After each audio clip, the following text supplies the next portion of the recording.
Bonjour à tous, alors ici un rendez-vous agri donc un petit peu spécial étant donné que voilà je suis donc avec mon invité Olivier Chailloux, bonjour. Bonjour. Voilà donc l'émission n'est pas en direct comme vous pouvez le voir, elle est simplement enregistrée parce que je suis en vacances en ce moment et donc j'ai quand même voulu faire une émission et j'ai eu la chance de pouvoir rencontrer donc un président de coopérative, voilà, l'une des plus grandes coopératives agricoles qu'on peut trouver en France. Et puis essayer de lui poser des questions, voilà, plus ou moins dérangeantes, mais aussi conventionnelles, on va dire. Et déjà pour commencer, est-ce que tu peux te présenter en tant qu'agriculteur, Oui. Parce que je pense que c'est ton métier de base.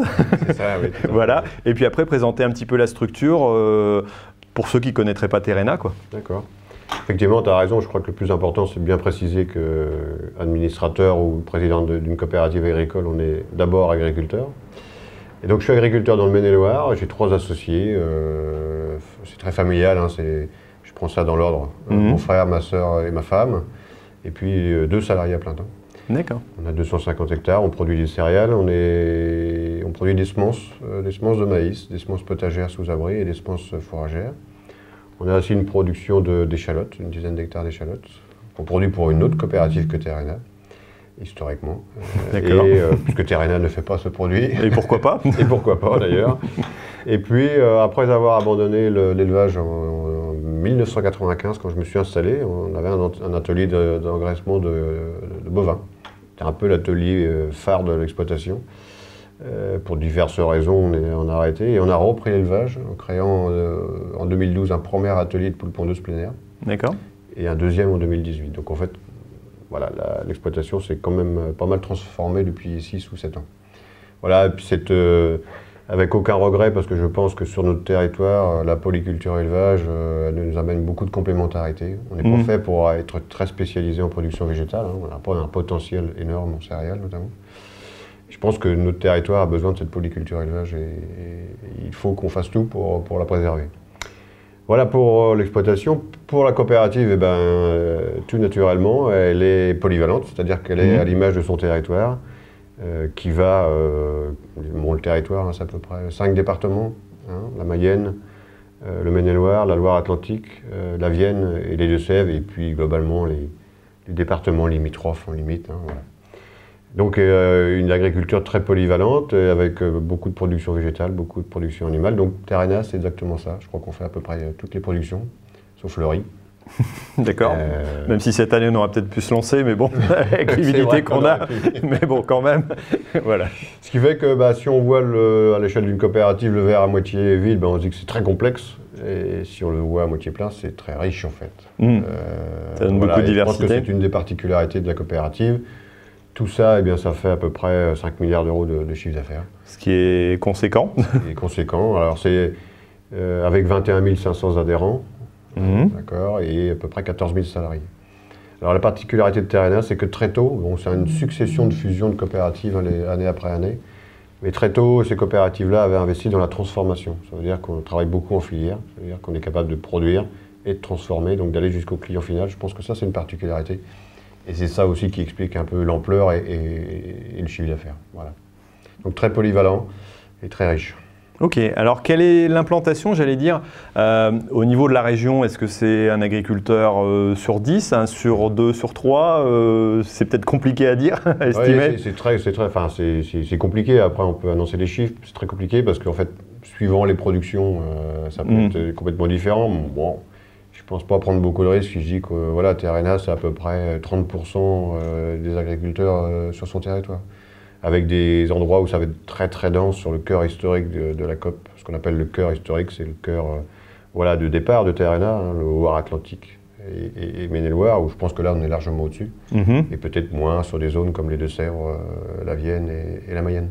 Quelque part, c'est les départements, globalement une région qui est assez dans la coopération, pour connaître le milieu des CUMA.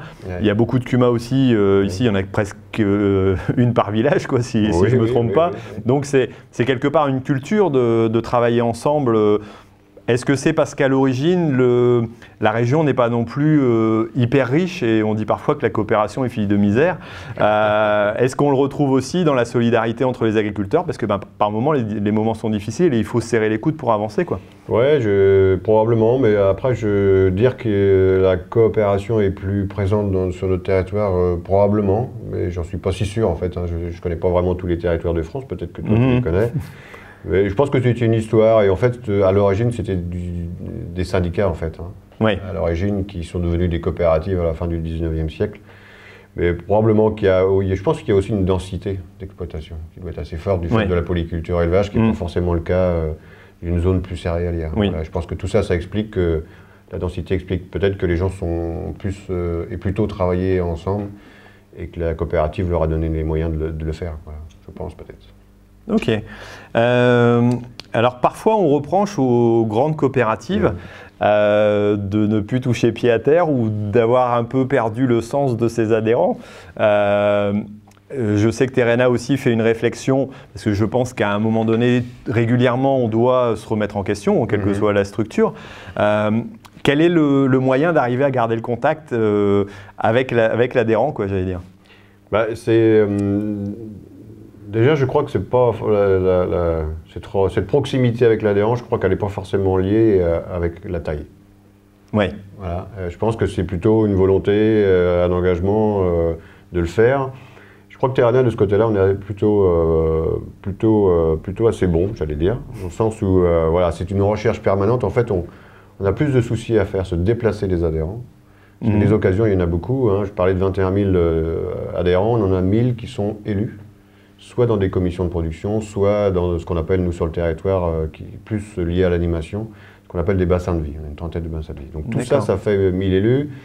On a 35 bassins de vie, on a une vingtaine de commissions de production. Et donc tout ça, ça fait à peu près 5 à 600 réunions par an. 5 à 600 réunions par an. Il y a plus d'une journée par jour de l'année. Oui, c'est ça. Oui. Quasiment par jour ouvré, c'est 3 réunions. Quoi. Donc je pense que c'est vrai que c'est toujours compliqué d'imaginer de quelle manière la plus adaptée pour faire venir les adhérents. En général, ils se déplacent beaucoup plus quand ils sont sur des sujets techniques qui concernent leur production. Après, la difficulté, c'est que tous les ans, on a une assemblée générale, et avant l'assemblée générale, on a ce qu'on appelle des assemblées de section, où là, on doit rendre des comptes sur, effectivement, toute la coopérative, tous les faits de la coopérative, et là, forcément, on parle de gros chiffres, on parle de gros dossiers, et c'est vrai qu'à ce moment-là... là, nous, on perd pied un peu. Je peux comprendre que l'adhérent, finalement, lambda, qui participe une fois par an à l'assemblée de section, bon, ça puisse lui paraître assez loin. Maintenant, je pense que le plus important, c'est vraiment les fondamentaux et la valeur de la coopération agricole. C'est vraiment une société d'hommes. C'est vraiment une société où on respecte l'équité, ça veut dire un homme, une voix. Je pense que ça... C'est un principe de base de la coopération. Oui, c'est ça. Pas toujours respecté d'ailleurs, mais chez nous, toujours. Et je pense que voilà, c'est une société d'hommes avant une société de capitaux. Voilà, c'est ça qui fait, je pense, les valeurs de la coopération. Alors, bien sûr, on a pu entendre ici ou là peut-être quelques coopératives qui ont plus peut-être s'écarter un peu de ces valeurs et de ces fondamentaux, mais globalement, je pense que la coopération est toujours la même. Maintenant, forcément que les tailles sont plus compliquées à expliquer. Les chiffres aussi, il faut enlever quelques zéros, ça paraît plus facile, mais le raisonnement est le même que sur nos exploitations. Un compte de résultat, c'est un compte de résultat, et un bilan, c'est un bilan. Quelle a été, j'allais dire, l'évolution? Est-ce que c'était réellement une nécessité de rassembler? En général, il y a eu des fusions de coopératives pour arriver à des grosses structures. Pourquoi on n'est pas resté, à la limite, sur des petites structures, entre guillemets, à taille plus humaine ou est-ce que ça a été une nécessité dans l'évolution de l'économie mondiale, quelque part? Enfin, je pense qu'il y a certains rapprochements qui se sont faits par nécessité. Oui. Parce que quelques coopératives ont eu des difficultés et ont cherché finalement un grand frère, hein, on peut le dire. Je pense qu'à un moment donné, on a voulu atteindre une taille critique. Alors la taille critique, c'est toujours difficile à définir parce qu'en fait, elle est toujours relative aux concurrents qu'on a en face de nous. Voilà, je pense qu'aujourd'hui, la taille critique, terrénale là, je pense que le sujet, c'est plus de grossir. On a le territoire, je pense qu'on a plus de choses à faire en partenariat avec d'autres. Mais sur un métier, sur une filière, nous ce qu'on cherche, c'est avoir des partenariats, et on fait déjà d'ailleurs dans le lait, dans la production lapin et puis dans la viande bovine. On a des partenaires parce que par contre on cherche avec d'autres à être des leaders européens et d'avoir cette taille critique sans être forcément majoritaire dans ces outils de transformation. Donc voilà, le territoire, je pense que, en tout cas pour moi, il n'y a aucune vocation maintenant à ce qu'il s'élargisse. Par contre, dans les métiers, et notamment de transformation, je pense qu'il y a beaucoup de choses intelligentes à faire, encore une fois, sans qu'on ait vraiment vocation, nous, à avoir la main. On a quelques partenariats, notamment dans le lait, dans une entreprise qui s'appelle Laïta, dans laquelle on est minoritaire, hein, avec deux coopératives bretonnes. Et finalement, c'est un partenariat qui est une réussite. Et quand on a la même chose dans le lapin, et dans le lapin, sur un marché qui est compliqué, on se dit que si on n'avait pas fait ce partenariat, même en étant minoritaire, je pense qu'on ne serait plus là, tout simplement. Voilà, Parce que maintenant, c'est une nécessité d'avoir une taille critique pour répondre au marché français ou européen sur certains produits. Je pense que dans la transformation, oui. Voilà. C'est pour répondre aussi au fait qu'il y a quasiment des monopoles au niveau des centrales d'achat. On n'a pas beaucoup de centrales d'achat. Il faut avoir, j'allais dire, un équivalent de fournisseurs par rapport à Toujours, aux acheteurs. Demande, mais ça peut être aussi un développement à l'international. On n'a pas tous une expérience pour partir à l'international. Donc on peut avoir des partenaires qui sont par contre très forts à l'international, qui ont moins d'expertise que nous sur d'autres sujets. Voilà, c'est cette complémentarité qui fait que, pas forcément la taille, mais quand on est premier ou deuxième ou troisième, il faut qu'on soit premier, deuxième ou troisième, mais solide. Voilà. Et donc il faut qu'on puisse jouer sur tous les marchés, quoi. D'où la nécessité de voilà, garder la structure peut-être sur un territoire, ce qui est le principe aussi d'une coopérative. C'est un territoire, c'est des hommes. C'est qu'elle est là, elle est non délocalisable, oui, quoi qu'il arrive. Elle est transgénérationnelle et elle amène de la stabilité. Et je pense que c'est un modèle qui est moderne, qui correspond aux attentes des uns et des autres. C'est un peu... Alors, critiquable, je peux l'entendre, pas parfait, ça c'est sûr, perfectible, ça c'est sûr. Mais voilà, on n'est plus dans cette course comme d'autres coopératives ont pu le faire en Europe, notamment en Allemagne ou aux Pays-Bas, où vraiment on arrive à des tailles colossales et un agrandissement à une vitesse impressionnante. Voilà, c'est pas la volonté de Terrena toujours, je ne pense pas que ce soit la volonté des autres COP. Alors à date, hein, maintenant, qu'est-ce qui va se passer dans 10 ans, dans 15 ans? Moi, je ne peux pas. Où est-ce que je serai? J'en sais Donc rien. la réflexion, elle est plutôt à dire, on va plutôt s'associer, créer des choses ensemble pour garder son identité, tout en ayant aussi la force et la puissance de répondre à certains marchés. Ça. Moi, je pense que le territoire, il est riche. La polyvalence donne de la richesse. On doit être présent sur tous les métiers parce que tous les adhérents sont dans tous les métiers. Donc on ne peut pas se dire on va se désengager d'un métier. Par contre, on peut s'en désensibiliser et finalement, en faisant des partenariats dans la transformation, assurer de la pérennité, de la visibilité aux producteurs. Voilà, donc il y a bien un aspect production et là, je pense que voilà, il y a tout ce qu'il faut, le territoire, il est complet.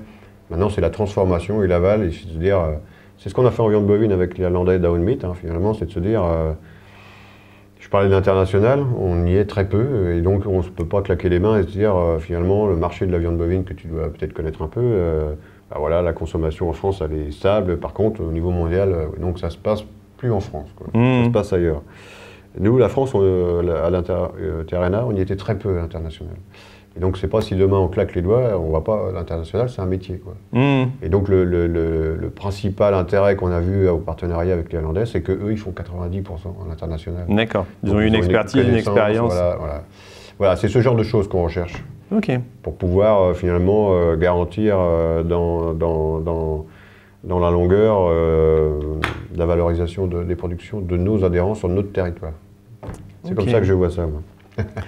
Alors si je suis venu ici dans votre beau département, c'est aussi parce que voilà, ce soir il y a un forum qui est organisé, il y a une démarche qui est faite. Alors est-ce que c'est aussi pour reprendre contact? Toi tu es arrivé donc président il y a peu de temps, c'est ça? Il y a un peu plus d'un an. Un peu plus d'un an.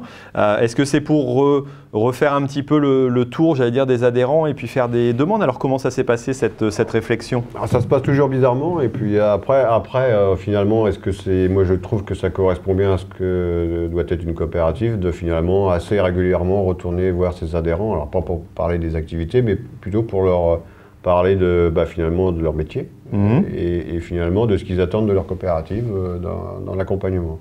En fait, on avait fait une fois en 2008 un premier, ce qu'on avait appelé un débat avec nos adhérents. Et c'était plus par réaction à ce moment-là, en 2008, parce que si tu te rappelles bien, en 2007, oui, il y avait eu un sujet OGM avec un trait qui s'appelait le Mont 810 qui avait été autorisé.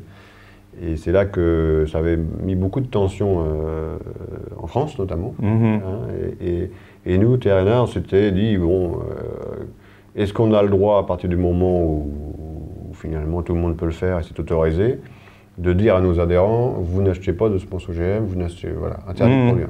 Donc on ne peut pas.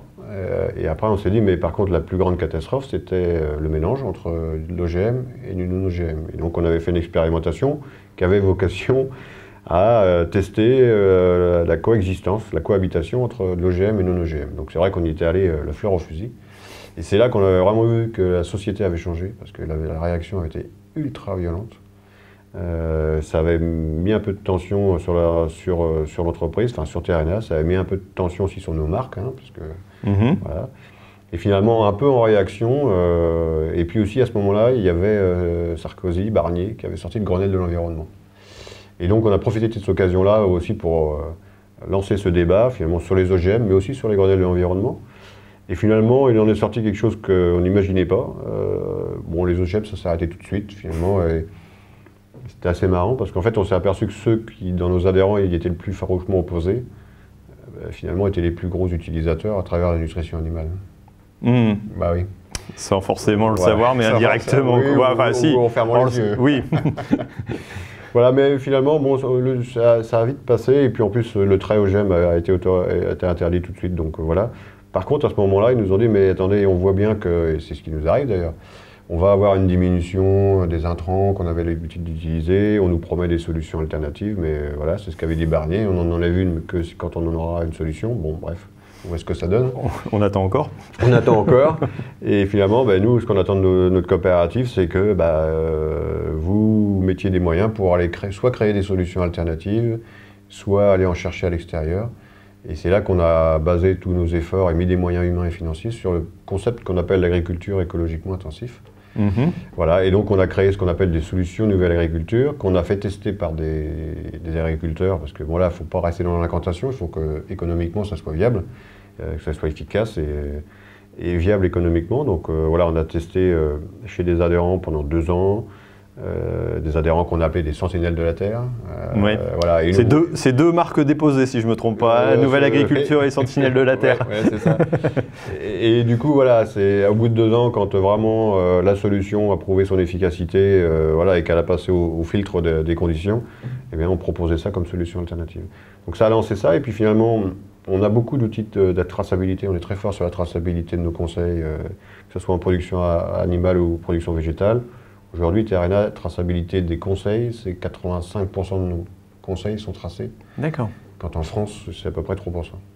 D'accord. Vous êtes presque à l'inverse. Ouais, ce qui nous donne vraiment un avantage. Et puis finalement, de tout ça, au bout de 10 ans, on arrive à la marque La Nouvelle Agriculture, puisqu'on s'est dit, on remonte la filière. Dont on entend parler de plus en plus, je trouve. Oui.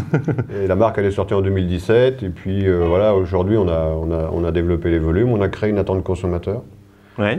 Et on a créé une attente producteur. Alors l'idée c'est quoi la marque, c'est de se dire, on s'est dit, dans ce moment-là, tu t'imagines, que sur un marché de 100, on va dire, on allait à terme avoir 75% de consommateurs qui achèteraient du produit standard de qualité, puisque le standard est de qualité. On allait avoir grosso modo 10-15% de bio, alors on n'y est pas, mais on va y aller je pense. Et puis qu'il restait 5, 10, 15%, je ne sais plus si on additionne tout ça, d'un marché de consommateurs qui seraient prêts à payer, alors c'est pas de l'élitisme, mais 5 à 10% plus cher à partir du moment où ils se sentiraient rassurés sur la qualité, sur la traçabilité. Qui ne cherchent pas le bio dans lui-même et qui cherchent pas forcément les moyens. Par contre, ils cherchent un peu plus de réassurance sur la traçabilité, sur la qualité. Et finalement, ce consommateur-là, il existe. Bien, quoi. Donc c'est ça la marque La Nouvelle Agriculture.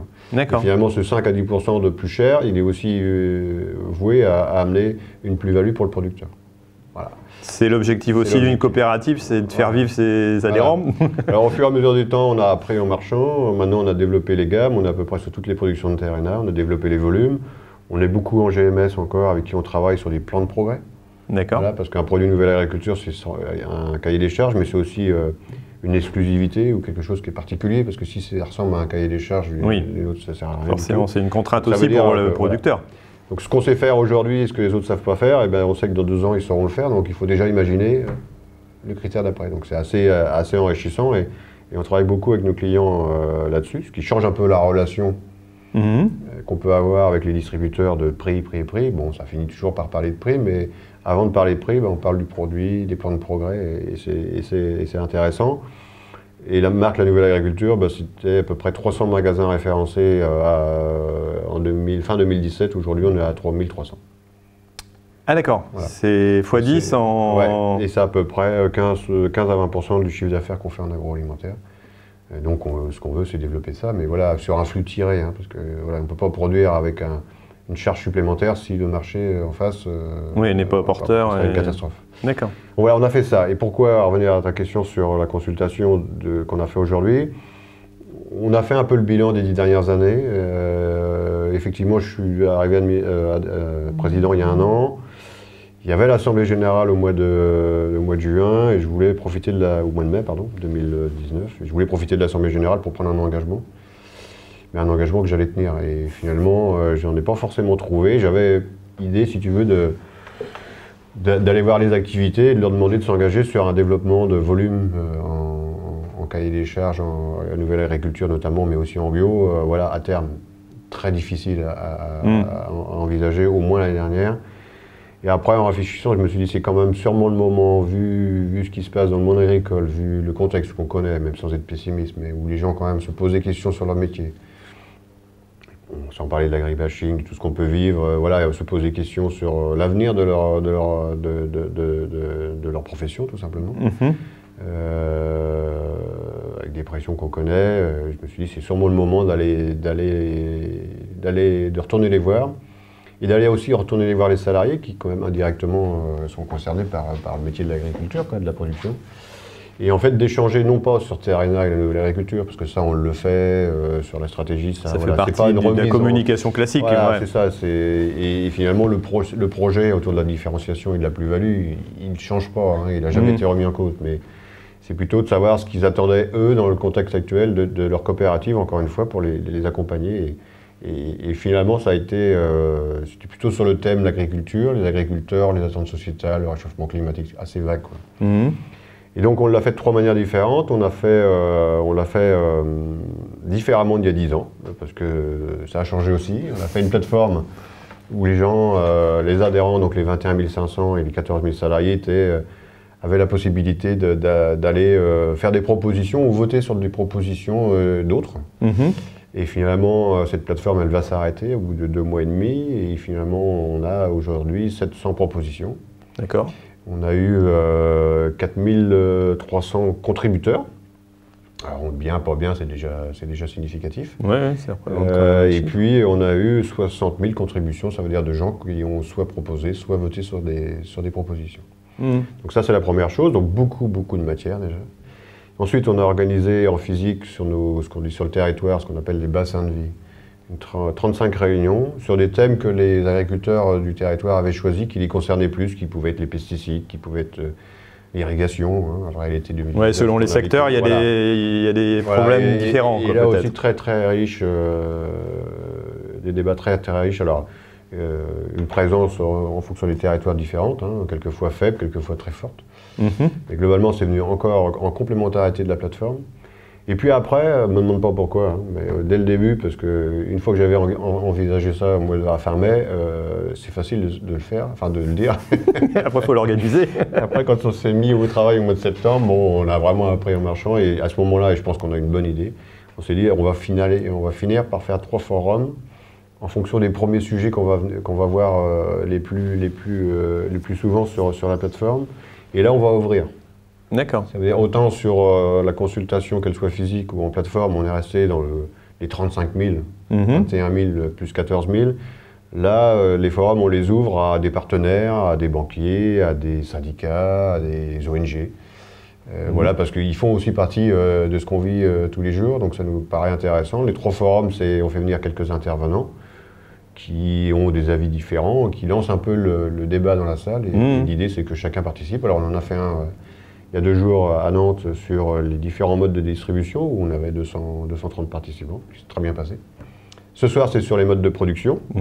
Pour ça que je suis invité. C'est pour ça que tu es invité. Merci. Et d'ailleurs, on va avoir des gens de l'INRA, donc plutôt scientifiques. On va avoir des gens, le directeur de Sophie Protéol, donc voilà, plutôt un aspect marché, production, mais macro, on va dire. On va avoir des gens très techniques comme Sarah Singler, et puis on va avoir un youtubeur comme toi, et puis une ONG, le 214 qui sera aussi intervenant, parce que cette ONG, elle fait partie de notre vie tous les jours finalement, donc forcément que ce soir, moi personnellement, je ne serais pas forcément d'accord avec non, mais leurs idées, mais voilà, on est obligé. Ils font partie j'allais dire de l'environnement maintenant. L'environnement, voilà. Et enfin, moi j'ai participé là la semaine dernière, donc avec les JA de la Somme, qui ont invité Génération Future. Ouais. Donc voilà, son directeur, son président, je ne sais plus exactement. Et c'est vrai que quelque part, on ne peut pas être d'accord, mais quand on écoute et qu'on discute, c'est au moins de partager quelque chose. Et j'ai essayé de leur faire comprendre aussi que voilà, nous aussi on a des arguments et on a ce qu'on peut faire tout de suite et ce qu'on peut faire un peu plus tard.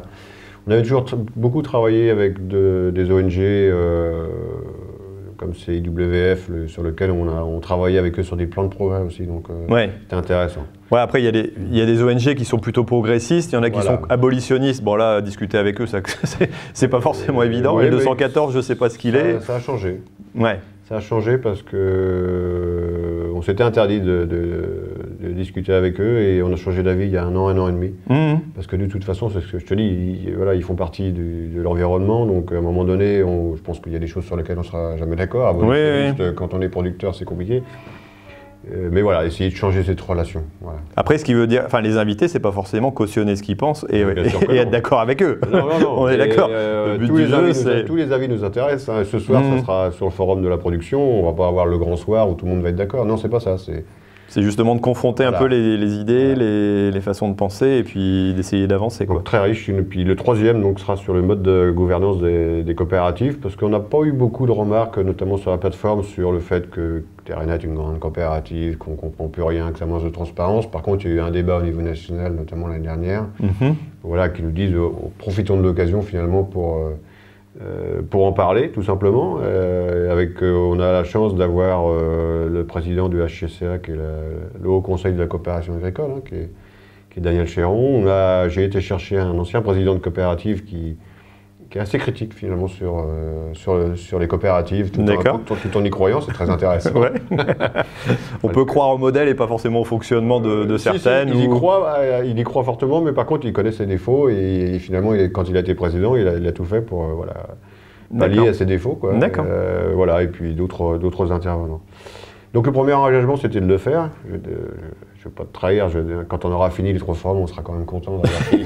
C'est un hiver énorme pour nous et puis surtout pour les équipes. Ça, c'était le premier engagement, c'était de le faire. Et le deuxième, parce qu'on ne fait pas tout ça pour rien. Hein. Bon, une fois qu'on a parlé, on est content et je pense que ça enrichit. Mais toute cette matière, il va falloir la synthétiser.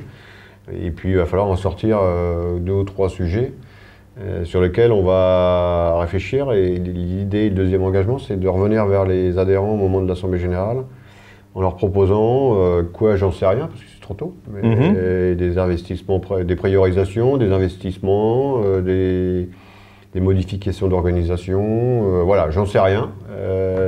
Mais le deuxième engagement, c'est de faire quelque chose. D'accord. Donc, quelque part, ça répond un peu à ma question. Est-ce que tu penses qu'une grande coopérative doit aussi évoluer? Est-ce que les grandes coopératives doivent évoluer? Donc, j'imagine que c'est oui, quelque part. Et Elles l'ont toujours fait. De toute façon, elles sont obligées d'évoluer. C'est une nécessité. Parce que les adhérents changent. Donc, on a beaucoup évolué et beaucoup plus rapidement ces derniers temps parce que les adhérents sont... Comme le monde, il change vite. Ouais, de plus en plus vite, ils zappent. Donc, le modèle coopératif où tu venais avec une offre et que tu considérais être la meilleure offre et que l'adhérent disait c'est super, je la prends, ça marche moins. D'accord. Aujourd'hui, il faut venir avec des offres. Ouais. Et dire, écoute, voilà, qu'est-ce que... T'as celui qui a besoin de beaucoup de conseils, d'accompagnement, celui qui en a besoin, qui veut un prix... Qui veut et celui qui veut le produit avec une partie du service, pas tout. Donc c'est à la carte, c'est beaucoup plus compliqué, même pour nos équipes. J'imagine, ouais. Mais c'est très riche. Et finalement, nos adhérents sont différents, et le même adhérent d'une année sur l'autre peut être différent en fonction du contexte, en fonction de beaucoup de choses. Donc ça, c'est le changement et l'évolution. Donc en production végétale, je te donne un exemple, en céréales, c'est ce qu'on a fait aussi. Et puis, on doit évoluer parce que le consommateur, le client évolue. Donc on est obligé de suivre. Alors, on a toujours fait ça. Ce qui se passe en ce moment, c'est que ça va vraiment très vite, quoi. Et il faut que nos clients comprennent que l'agriculture, il y a de l'inertie et que les modèles, on ne peut pas, en claquant du doigt, les changer d'un jour à l'autre, quoi. Donc c'est ça. Mais l'évolution, elle a toujours eu lieu. Maintenant, c'est la rapidité à laquelle on nous demande de faire les choses qui changent et qui nous fait bouger plus vite, mais pas encore assez vite aux yeux de certains. D'accord. À ton avis, donc pourquoi les rôles, ça y est, je relis la question sans la lire, donc ça va prendre. Pourquoi les coopératives ont un rôle important pour l'avenir de l'agriculture? Est-ce que c'est un élément majeur dans le milieu agricole français? Oui. Et quel est le rôle qu'il va avoir à jouer pour aider aussi peut-être les agriculteurs à évoluer dans ces pratiques, dans ces réponses aux demandes des consommateurs, quoi?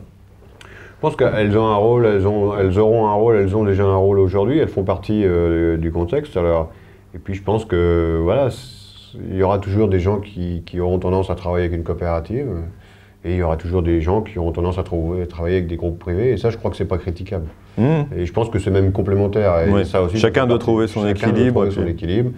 Et quelqu'un qui est un client négoce depuis 40 ans ou depuis 20 ans, ça peut arriver sauf exception, mais ne deviendra pas un adhérent d'une COP. Ça peut arriver encore une fois, et dans l'autre sens aussi, mais voilà, c'est très rare, c'est un état d'esprit. Et encore une fois, c'est pas critiquable. La coopération, elle existe aujourd'hui, elle sera encore là demain. La différence, c'est c'est ce que je te disais tout à l'heure, on est sur le territoire, on n'est pas délocalisable. On a des valeurs et des fondamentaux sur les modèles de gouvernance, on fait de l'économie sociale, c'est-à-dire qu'on est une société d'hommes avant d'être une société de capital, on est transgénérationnel.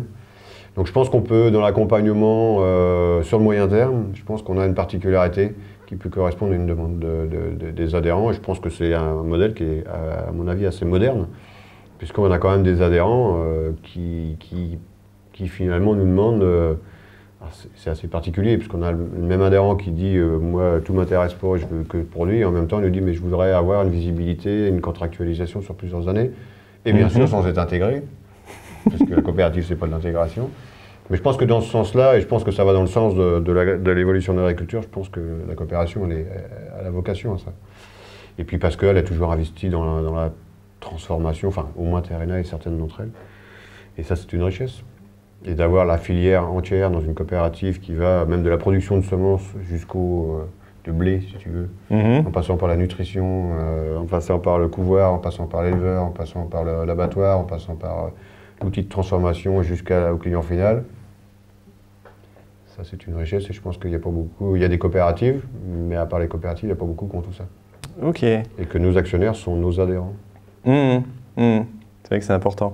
Alors, dans le monde de maintenant qui va de plus en plus vite, j'allais dire, souvent on dit un adage, tout seul on va plus vite, ensemble on va plus loin.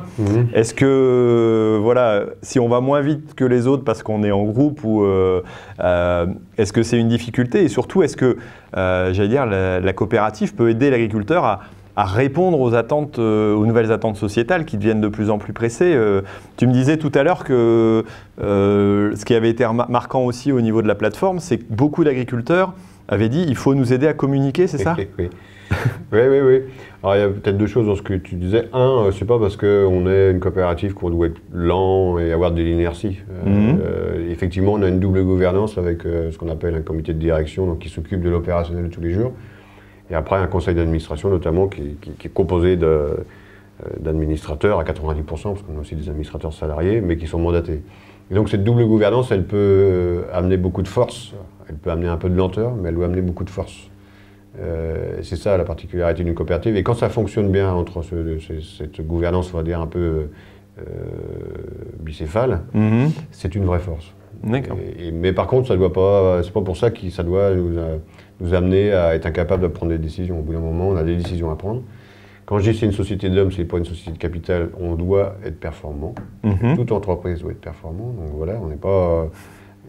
c'est une nécessité. Ben oui, j'entendais des gens qui disaient un bon abattoir, c'est un abattoir qui perd de l'argent. Ben non, parce que ceux-là, ils sont plus. Oui. Voilà, donc voilà, ça ne nous enlève pas toutes ces obligations-là.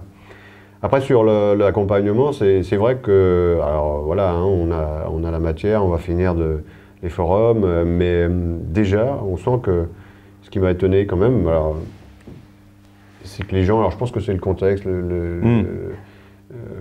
ils ont envie d'expliquer ce qu'ils font. Ils ont envie de parler de leurs produits, ils ont envie d'expliquer que s'ils vont traiter, c'est qu'il y a une nécessité, parce qu'il faut un produit sain. Ils ont envie d'aller expliquer comment leurs outils, ce qu'on appelle les outils de la décision, quand on va au salon d'agriculture, on amène des agriculteurs qui expliquent finalement tous les outils qu'on a de traçabilité. Ils ont une fierté, tu ne peux pas savoir, c'est incroyable. Ils ont envie d'aller présenter leurs produits. Et en fait, on a l'impression, c'est plus qu'une impression, qu'ils nous disent, mais nous on a envie de faire, mais par contre on ne sait pas vraiment le faire. Alors toi tu sais le faire, parce que c'est ton deuxième métier. Mais ils disent, aidez-nous, apportez-nous du soutien là-dessus. Voilà, quelques heures de média training peut-être. Voilà, parce que, et je pense qu'ils ont raison. Je pense qu'on a eu tort, nous, de ne pas le faire plus tôt. On avait autre chose à faire, parce qu'en fait, il n'y a rien de mieux qu'un agriculteur pour parler de son métier et de parler des produits. Et même devant un consommateur, on le sait. Pourquoi quand les gens vont au marché, ils sont rassurés parce que le producteur est en face d'eux. Même si le produit, voilà. Oui, il est peut-être identique. Mais le face-à-face fait que... En fait, on se dit, mais on a une force incroyable parce que potentiellement, on a, allez, on va dire, 200 personnes comme toi qui peuvent parler de leur métier, quoi. Et aujourd'hui, on n'est pas organisé pour le faire. Alors, je ne sais pas si demain, ça sera ça. Mais c'est vrai que dans les premiers éléments qui sont sortis de toute cette matière, c'est vraiment le numéro 1. C'est-à-dire, on veut communiquer. Alors, on veut communiquer déjà ensemble, différemment. On veut communiquer avec les collectivités, les communes, les communautés de communes. On veut communiquer avec les ONG. On veut communiquer avec nos clients. Et voilà, on veut expliquer. Donc, quelque part... C'est plutôt une très bonne nouvelle. Oui, ah bah, c'est pas moi qui vais te dire le contraire. Quelque part, l'appel, c'est un peu de dire... on n'a peut-être pas l'agriculteur, moi le premier quand j'ai démarré, on ne connaît pas comment faire, par où passer, c'est du temps, on n'est pas à l'aise, il faut du temps. Et donc quelque part c'est de dire, tiens, toi avec ta coopérative, il faut que tu m'aides, moi je suis ton adhérent, il faut que tu m'aides à passer ça et puis à me donner peut-être des moyens, de la formation, de la rencontre possible. Pas grand-chose à mon avis, mais quelques supports et puis peut-être, voilà, donc, ce sera peut-être des réunions à organiser pour expliquer comment on communique, comment on utilise certains... Que je parle, je ne peux pas déjà faire des conclusions et dire comment ça va être organisé, hein, mais c'est plutôt une bonne nouvelle. Parce qu'en fait, dans tout ce débat sur l'agriculture, sur la qualité, sur les pesticides et tout ça, on entend tout le monde. Oui. Sauf les agriculteurs. Oui. Sauf les agriculteurs. Parce qu'ils ne font pas partie du débat, parce qu'on n'est pas né pour communiquer. Tu le disais, donc certains le font comme toi et c'est très bien. Parce que parfois on passe pas le temps ou on prend pas le temps d'aller à ces réunions-là aussi où on n'est pas invité parfois aussi. Oui, mais parce que parfois on parle d'agriculture. Pas le conseil municipal où on se dit il y aura 25 personnes, je reste sur l'agriculteur, donc il va falloir quand même que j'ai... Voilà, et donc il faut reprendre l'initiative. Et que comme ça qu'on s'en sortira. Ouais, je pense. Non, on va s'en sortir. On va s'en sortir. Là, quelque part, pour rebondir un peu là-dessus, je voyais un article de Jean-Marie Serroni qui disait, là, justement, il a sorti ça hier ou ce matin, je ne sais plus, quelque part, est-ce que l'agribashing n'est pas une force ou une chance pour l'agriculture? Alors, le problème, c'est qu'on est arrivé, à mon avis, à un pic d'attaque où les agriculteurs qui subissent déjà les difficultés économiques, des difficultés conjoncturelles, le climat quand même assez compliqué. Je pense qu'il n'y a pas tellement de climato-sceptiques dans les agriculteurs parce qu'ils ont tous compris que depuis 3 ans, c'est un peu tout et n'importe quoi. Et de se faire attaquer en plus et de ne pas être soutenu par le gouvernement, d'être aussi, voilà, tout à coup on nous balance des trucs ZNT, glyphosate on va l'enlever. Scientifiquement, il y a certainement pire aussi comme produit, quoi. Donc on se dit on est quand même un petit peu au sommet. Et là la réflexion c'est de dire, quelque part c'est un peu une chance parce qu'on va parler d'agriculture. Le tout c'est d'arriver à reprendre la main dessus maintenant. Et je vois, mais il y a quand même pas mal de médias. Ça tourne encore. Il y a quand même pas mal de médias cette année qui s'intéressent justement à notre mode de communication, qui se sont rendus compte que les ONG n'avaient pas aussi raison que ça et c'était pas non plus tout rose et tout violette. Mais par contre, il va falloir prendre la main pour y aller, profiter de la vague peut-être qui va redescendre. Il faut passer au-dessus de la vague et puis en profiter pour s'élancer. Ouais, moi, je pense que tu as raison. Finalement, tout ça, c'est dur et finalement, c'est peut-être positif. Ça va nous obliger à bouger aussi. Ça va nous obliger à bouger. Par contre, où je suis d'accord avec toi, enfin, ça peut pas être autrement parce que autrement, je vois pas d'issue. Mais effectivement, je pense que cette pression sociétale, elle est rendue à son summum. Et donc, c'est le moment de reprendre la main. Il faut profiter finalement. Est-ce que tout ça, ça peut être positif pour qu'on se décide? Alors, il y a des gens comme toi qui le font, mais à reprendre la main sur la communication et à replacer l'agriculture à la place où elle aurait dû dans la société. C'est vrai qu'on a perdu le contact depuis, j'allais dire, l'après-guerre, tout doucement. Une dizaine d'années, j'allais dire, à peu près. Vraiment. Vraiment? Je pense, moi, enfin, je parlais tout à l'heure des OGM, et c'est là que moi je me suis aperçu oui, qu'il y a eu un retour de... Vraiment, même dans ma commune, parce qu'il y en avait une parcelle dans ma commune qui avait été fauchée, mais les gens que je voyais, et finalement, je me disais, bon, voilà, ils passent, ils nous voient travailler, mais finalement, et oui, ils nous voient travailler, mais finalement, ils n'acceptaient plus la façon voilà. On a perdu le contact pendant très longtemps et on a eu une cassure. Pour toi, quelque part, il y a une dizaine d'années avec ces histoires-là, avec... Ouais, d'accord. C'est venu crescendo, mais vraiment la violence, les fauchages, José Bové, tout ça, c'était il y a 15 ans, quoi, on va dire. Ouais. Jamais avant, je pense que la loi et la science faisaient foi. Oui. Et ça s'est arrêté.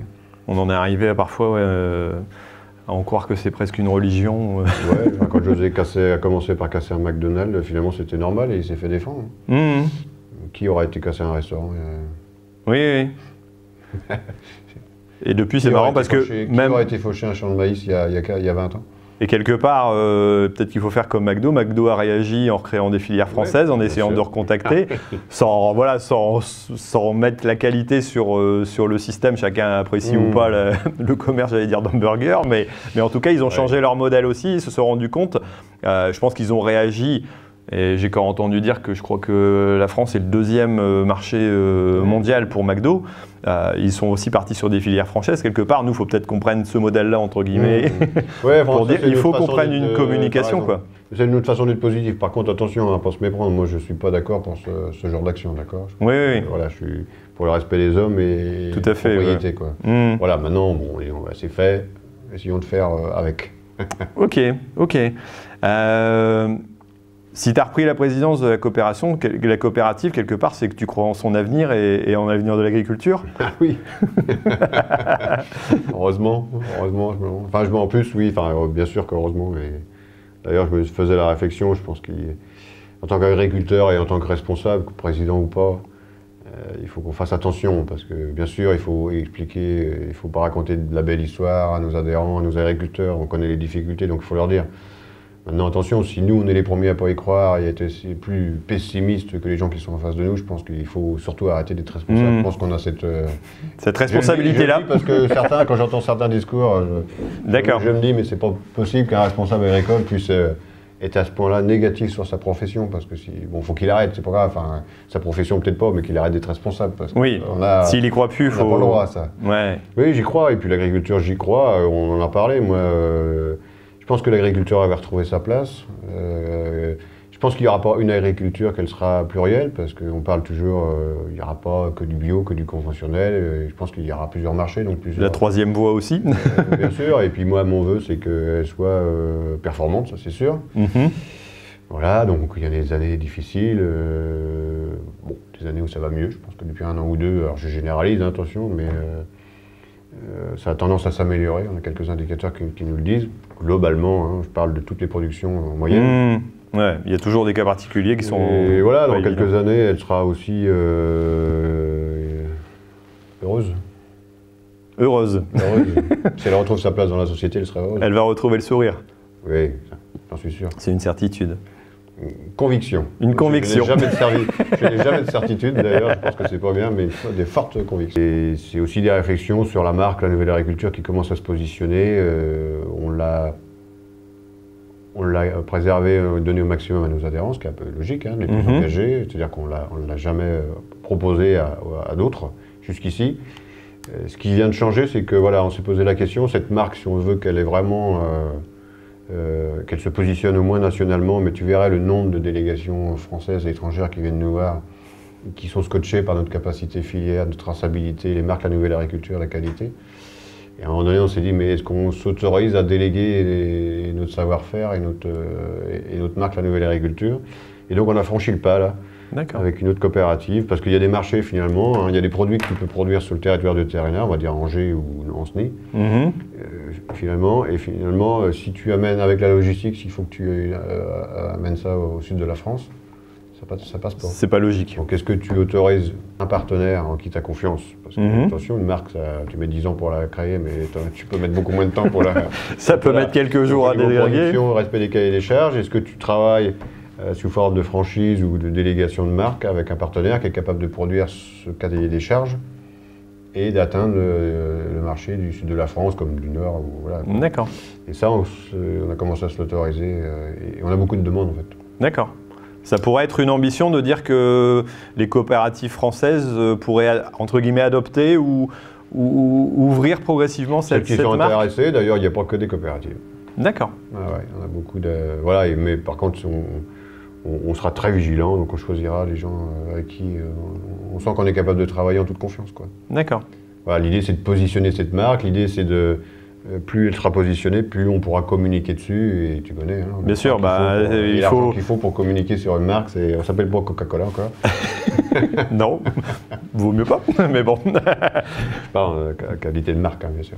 Ouais, non, mais bien sûr. Non, mais c'est sûr que c'est intéressant de voir que quelque part il y a des perspectives. C'est vrai que une marque qui a réussi à développer son marché comme ça, localement ou un peu plus ouvert quand même que localement, de dire que demain ça peut être un exemple pour d'autres aussi de suivre cette voie.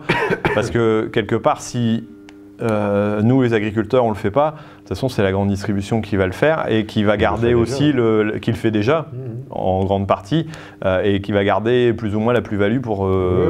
Et puis cette façon de mettre nos agriculteurs en avant, enfin, la grande distribution le fait mieux que nous, alors que les agriculteurs ils sont quand même chez nous, mais bon, de ce côté-là ils sont plus forts que nous, hein, c'est très bien.